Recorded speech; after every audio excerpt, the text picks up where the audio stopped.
We're here at the VMware Public Sector Innovation Summit with John Kerr, Business Development Leader for Federal, VMware Cloud on AWS, and Matt McGrath, Business Development Leader for State and Local, VMware Cloud on AWS. Gentlemen, welcome and thanks for joining us. Thank you. So let me start by asking, how do you see agencies and the American public benefiting from the rapid migration to cloud technologies? So much of what IT departments in government do today is focused around the maintenance of current infrastructure. So much time and resource is focused on doing the work of IT. What cloud adoption allows those agencies to do is shift away the focus on maintenance, deploy that in the cloud, and let cloud providers do the maintenance, so that those people resources in these agencies can focus on innovation, application development that improves citizen experience, which speaks to your question about why do citizens care about cloud adoption. Cloud adoption gives agencies the ability to focus their time and energy on what really matters to citizens.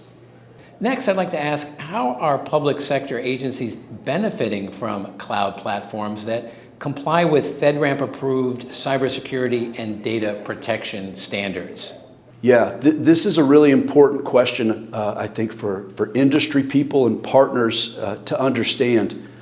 FedRAMP and processes like FedRAMP are put in place by the government in order to allow other agencies to be able to do the work of cloud adoption without having to spend the time and money and resources to vet every single cloud service that's coming to market. If you're a state or a local agency, you don't have the time or resources to go do the work that's required to vet every single cloud platform. FedRAMP is in place as a trusted platform that allows each agency, once that FedRAMP stamp is applied to a solution, to know that it's been vetted by people they trust, who are in government, who have no vested interest in a solution being successful or not, so they know that when they deploy it, it is secure at the highest levels. I'll tell you, I've spent the last several years going through FedRAMP accreditation for various products, and I can tell you firsthand that the FedRAMP process is rigorous. It is not easy to achieve FedRAMP high, FedRAMP moderate approval for your solution. And it is rigorous and difficult on purpose. The only solutions that get that FedRAMP stamp are those that prove at the highest levels that they can hold up to the scrutiny of the FedRAMP technical review process. Once you display that you can hold up to that scrutiny and you get that stamp, you get the FedRAMP approval, and other programs like FedRAMP, once you get that stamp, it's a signal to the market that your product is reliable and secure. This is really all that government agencies care about when they deploy a new solution. Is it reliable, and can I count on it to be secure? In the absence of having people resources to go vet each solution, FedRAMP provides a well-oiled machine to give them those confidences. Matt, let me ask you, what is your number one tip to government organizations to keep advancing on their digital transformation journeys? Yeah, that's a great question. So for us, a lot of times we have customers that really start with a great plan. And the ones that do it really well start with migration first. So the ability for them to take those workloads and services built as state up into the cloud, thereby taking the burden off the teams to manage and have to change a lot of things day one.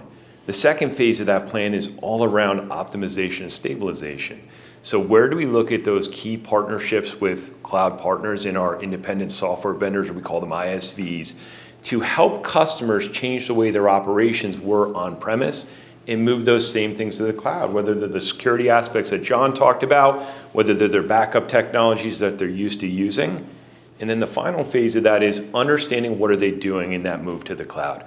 Are we looking to add AI or ML type tools to their service? Are we looking to do more data information sharing and make predictive analytics so that we're improving customer services?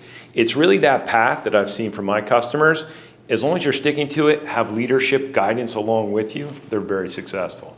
And then lastly, public sector agencies have had to acquire novel IT solutions quickly over the pandemic to ensure remote workers have access to systems and ensure greater business continuity. But how are those efforts shaping longer-term IT acquisition strategies?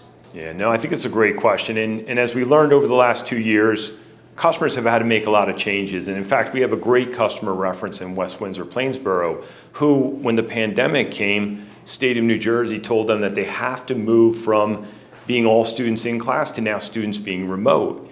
And in just 10 days, Harry Doctor and the team there were able to migrate their workloads up into the cloud for their production, repurpose their on-premise infrastructure, and were able to deliver the mission for their institution. And what's really important is, as a K-12, whether you're a state or local, a lot of people have had the same changes over the past 2 years. And as they continue to progress, we're seeing people move things like disaster recovery up to the cloud, where these are easy ways for them to automate recovery, whether it's through ransomware, now that we have all these distributed endpoints, or from its disasters, whether it's hurricanes or natural or other. So we see a lot of customers starting to make those motions up into the cloud for those services. Well, John Kerr and Matt McGrath, thank you so much for joining us here at the VMware Public Sector Innovation Summit. Appreciate it. Thank you. Thank you.